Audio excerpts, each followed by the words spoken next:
Next up is a resolution. Once again, we have Councilor Klein's hand in this. This is upon the recommendation of City Council President William H. Dwight, Councilors Elisa F. Klein and Maureen T. Carney, and the Mayor's Youth Commission. And this is a resolution calling for the welcoming of refugees in the city of Northampton. I'll accept the motion. So moved. Second. Discussion? Councilor Specker. Well, I'll start since you, in the resolution, as mentioned, the 1951 convention that we signed on to.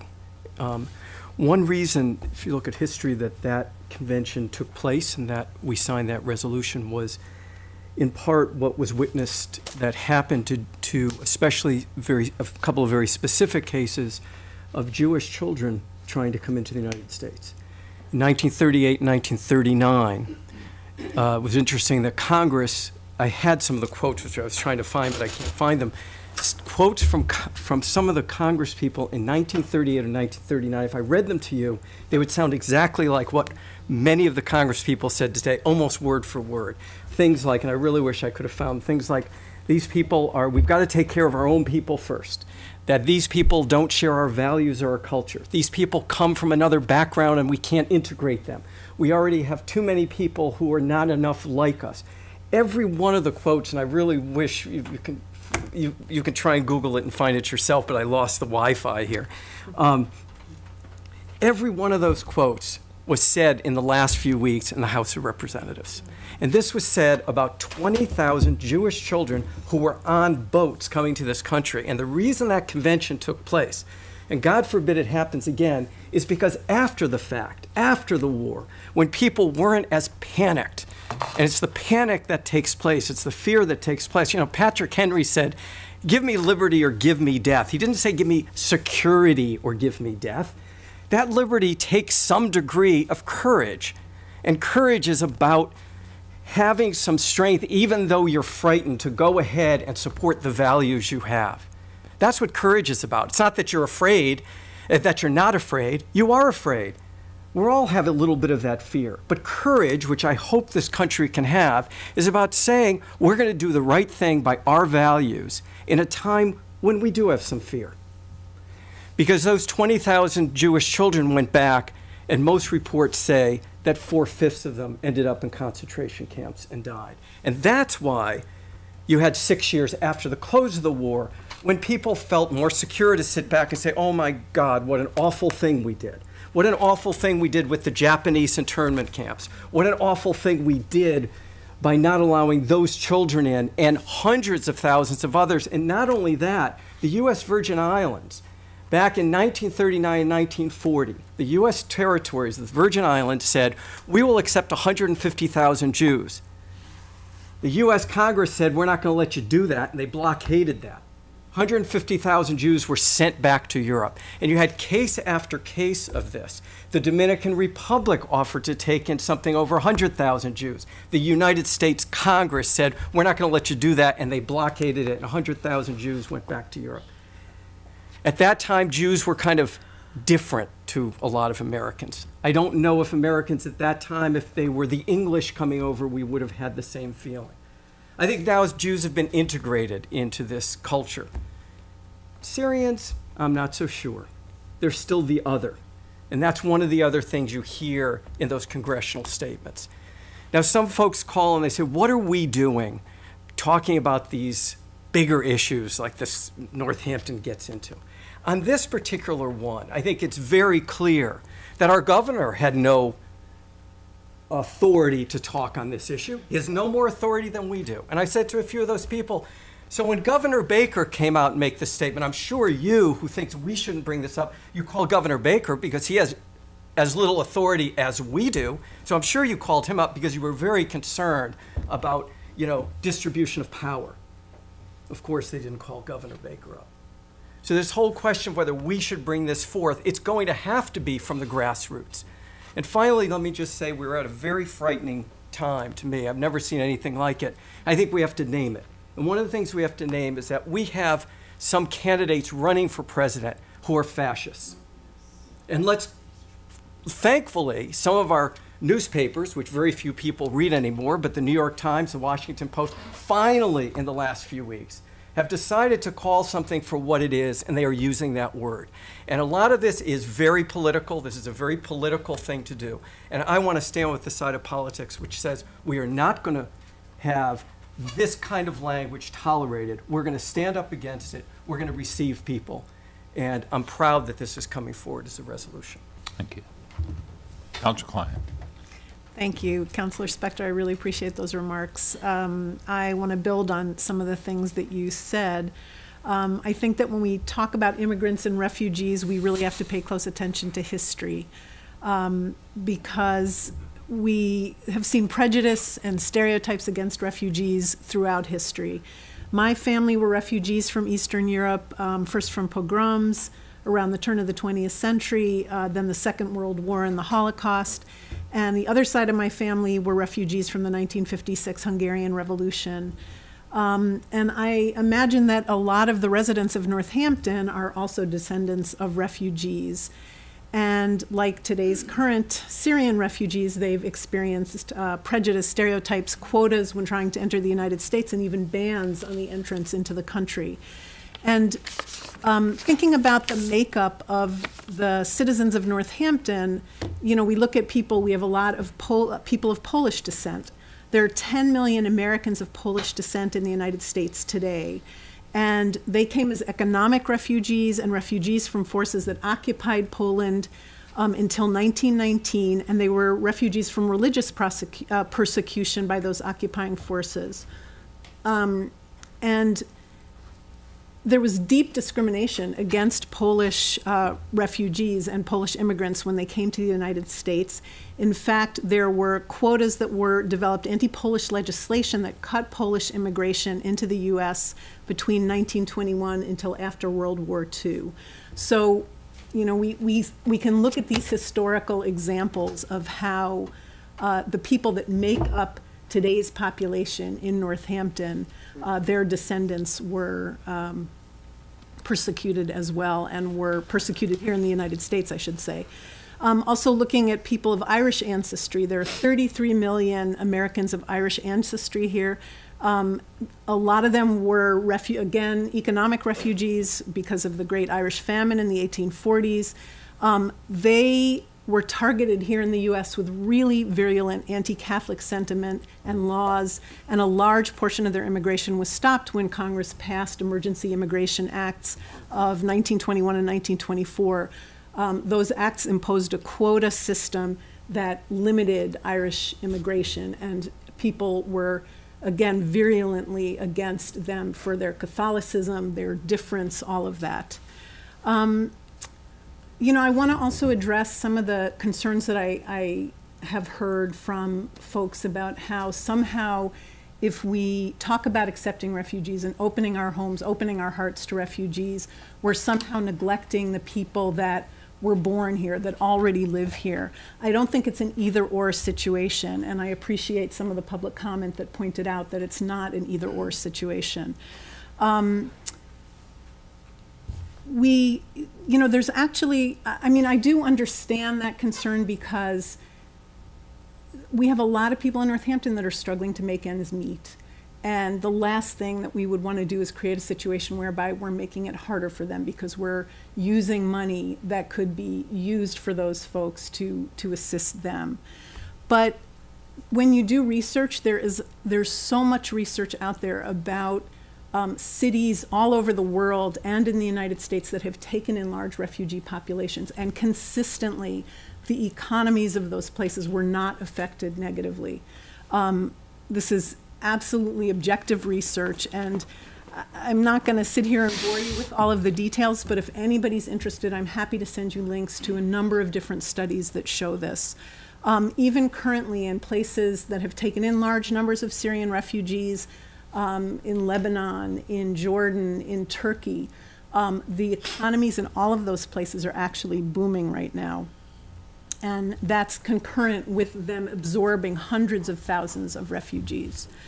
One case that I would like to point out is Cleveland, Ohio, which is where I was born, so I have a certain affinity to the city.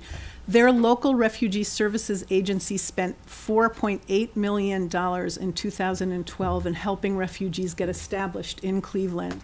And during that same time, they had roughly 10 times, wait a minute, sorry about this, but the economic impact those refugees had on the community weighed in at about 48 million.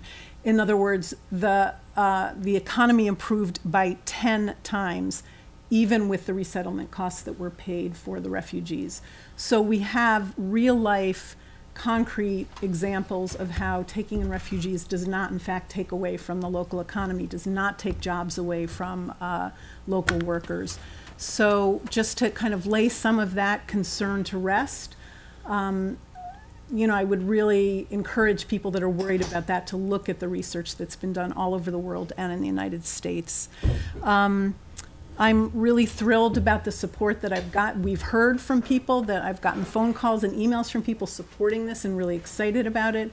And I really encourage my fellow counselors to support this. Thanks.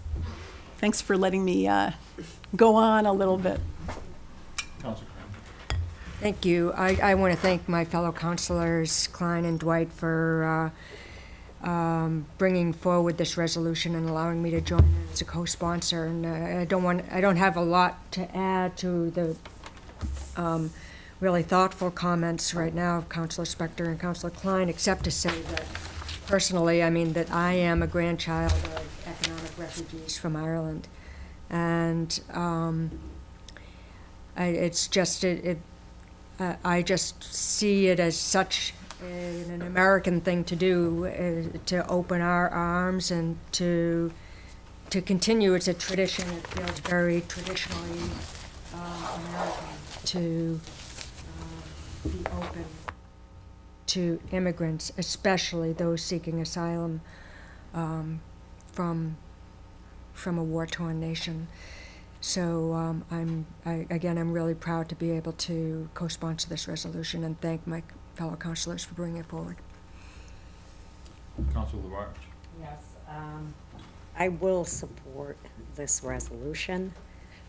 I did receive some calls of people having great concerns of this resolution and what our job is actually to do here as city councilors.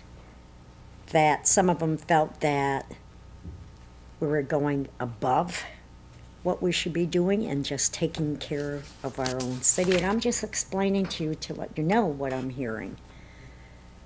I had to disagree with that. I looked at it differently. They had concerns about where is this money going to come from in the city. The budget was a biggie. That we're always hearing concerns about the schools and the funding of the schools. And I don't look at it that way. Councilor Klein, you talk about where you lived, your ancestors lived. My father came from Greece with 5 in his family on a boat and arrived in New York City. My dad received his citizenships. You look on TV and you see what's happening. It's disgusting. Why shouldn't we open our arms? And I agree with you, Councilor Carney. I think that's very valuable.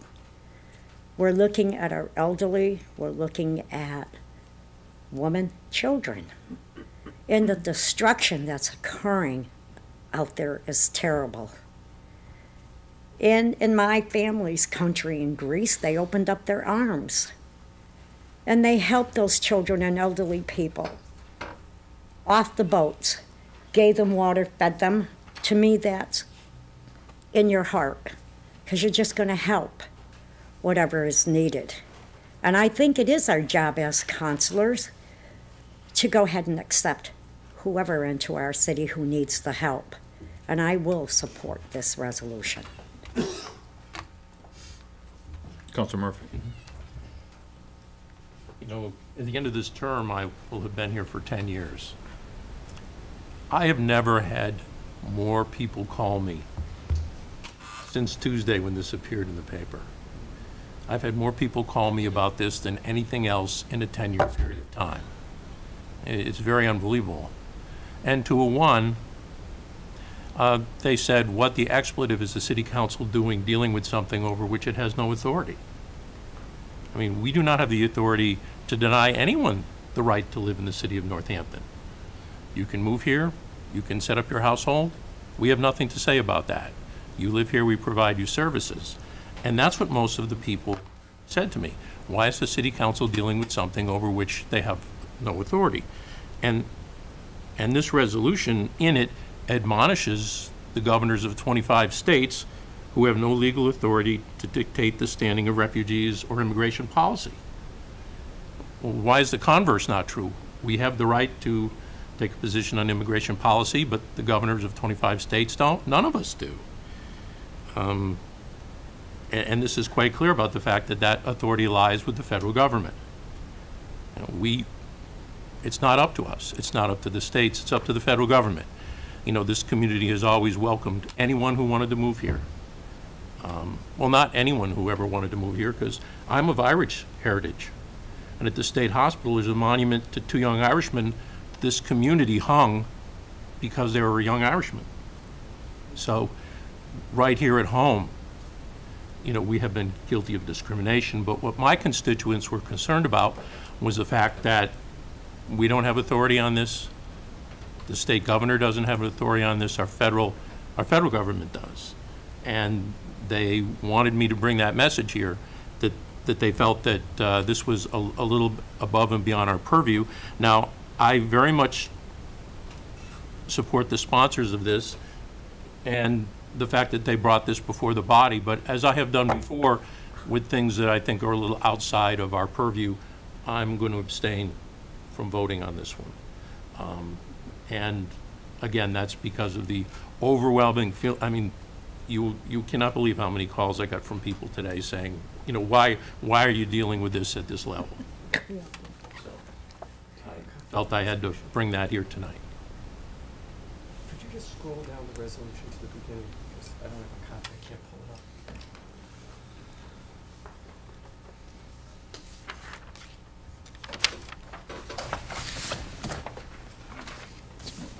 Yeah, I'm just trying to find the language, because, I'm sorry, that, Councilor Murphy, I will say one thing. You have been consistent. I've been here with you for 10 years, so I want to come to Councilor Murphy's defense. He has always abstained from votes on these larger issues. So he's been very consistent on that. Whatever the issue is, even when at times you said, I'm really behind that, but I don't believe we should be doing that. That being said, even in the name of this resolution, it's a resolution calling for the welcoming of refugees. I don't think we would be talking about, that's why I said this is political. And that's why it's important. And that's why it's unique. And that's why it's being done today, is because we have voices out there, whether it's the governor's voice who has no authority, but someone has to counter those voices. And if it's going to have to be on a local level, if it's even going to have to be on a personal level with letters to the editor or talking to your neighbor, but someone's got to raise their voice. Or it won't just be like the 6 years after World War II, where everybody felt so guilty they signed on to a refugee convention because we felt so awful. No, it'll be more like what people said after Nazi Germany, said, why don't we say anything? This is a statement, Mr. Murphy. You're totally clear that this is not, we have no authority here. However, the things that are being said need to be countered. And because it is saying, we are just saying we are welcoming the refugees, to me, I would hope that on this one issue, you would understand in that statement, and you would, because I think this may be a unanimous vote, and I would like it to be, I would strongly encourage you to support that, because this does not claim that we are taking over any authority. We're saying we are welcoming. That's a statement of kind of our feeling about it. It's a statement being made to larger forces out there, and I would hope we could pass this unanimously in this council. The reason the resolutions are actually embedded in our august authority. Resolutions are actually, as everyone notes, doesn't carry the weight of law. is an expression of will, and it is an expression of community will. And what's very important, given the rhetoric and also the litany of shame that Councilor Spector has given us, the retrospective shame, I don't want to revisit that. Silence is complicity. If we don't say anything, as a community or as individuals or anything else, we are complicit. And I have received also a lot of calls and a lot of letters and in the form of email and a lot of personal contacts and discussion with people who have said over and over again, not in our name. We are not, right now, what's being said in our name is being said by Governor Baker. The debates that are taking place on presidential platforms and elsewhere are terrifying. They're absolutely terrifying and antithetical to everything that we supposedly claim we are. If we don't speak to this point, and we just speak to potholes, and we're limited to that, then we should eliminate resolutions entirely as part of our purview. I think that most of these broader resolutions, and I'm not going to argue the issue about resolutions, you know, I've also spoke with people who felt this is way out of our ken. You know, you take care of our own, just take care of our own, and then we'll, you know, you've got no business talking about anything else, nor the professional skill set. And maybe they're right. The fact is that we actually supposedly speak to some degree because we are a representative body. We are speaking for the community at large. We can't do polls. We're not doing an election. But we are, when we put ourselves out to be elected, we say, this is who we are. This is where our moral core is. If you agree with me, then vote for me if you think that I'd be a qualified representative voice for you. And as such, there comes a responsibility to speak loudly and to speak emphatically when we find something that is so egregious. And in this instance, the response to Syrian refugees, 10,000 Syrian refugees, if dispersed throughout the United States, would disappear. There are millions in Europe. We're taking 10,000 that will be vetted, and they could qualify for secret government office once they get through here.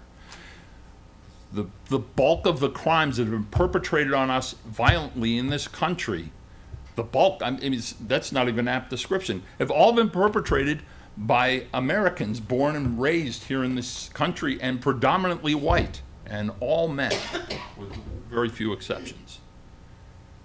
We cannot sit silently by while, for political gain possibly, this issue is exploited to our shame. I'm ashamed now. I don't want to even be more ashamed in retrospect. Silence is complicity. We are not being silent. Councilor Murphy. And I don't want to call into question the usefulness of resolutions to us. I mean, I was just very happy to vote for one on domestic violence.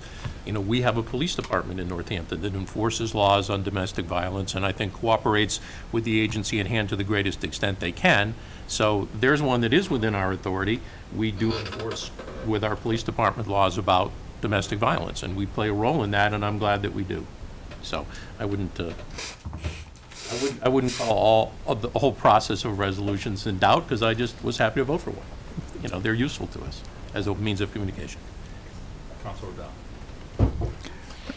When you made the comment that a lot of people may question whether we have the skill set to weigh in on this, this is an easy joke to make, but I'm pretty sure a supermajority in Congress also lacks that skill set to make informed decisions about foreign policy in a humane and wise way. And again, it sounds like an easy crack to make, but I actually believe it. And I also, well, here's why I believe it. I think that we do live in a tough world that's not made out of cotton candy and unicorns. And I can prove it too. But that's to say that if there's a concern about screening procedures, this kind of thing, that's a rational thing to discuss. I honestly don't think that, our leaders at the national level, even people running for office, are primarily thinking of that. I think they're reacting to polls. And I think they're reacting, as Councilor Spector pointed out, very eloquently, I might add, they're reacting to fear. And that's not, that's a reaction as opposed to leadership. And I guess what I think is that polls change.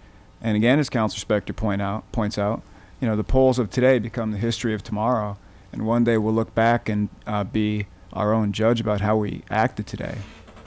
So a big difference here, I think, is not just local versus national, formal power versus just weighing in. I think the question is showing some moral leadership versus just reacting and caving into fear. I think anyone who is standing up and closing the door on Syrian refugees has to reckon with that fact, that that's what you're doing. You're surrendering to fear. And you're not just closing the door on Syrian refugees, you're closing the door on part of who we are. That's kind of what Councilor Carney was saying. There's very few things, I think, that really remind us that we have common principles as a nation. Call it the Facebook effect or whatever you want to call it. We're kind of isolated in our own communities. We talk to people that, by and large, agree with each other. But there's larger things there, too, and this is one of them. I think when something like that comes up, it's important to point it out and recognize it, and it sets a direction for foreign policy. It's, again, maybe that is something that happens more readily at the local level within our communities. I certainly don't think Congress or our national leaders are using that as their guiding star today. It's quite the opposite. So.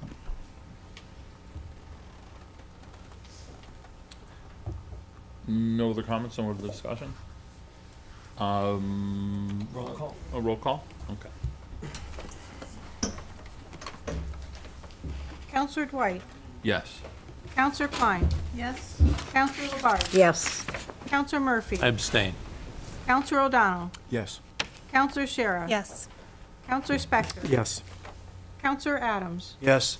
Counselor Carney. Yes. That passes in.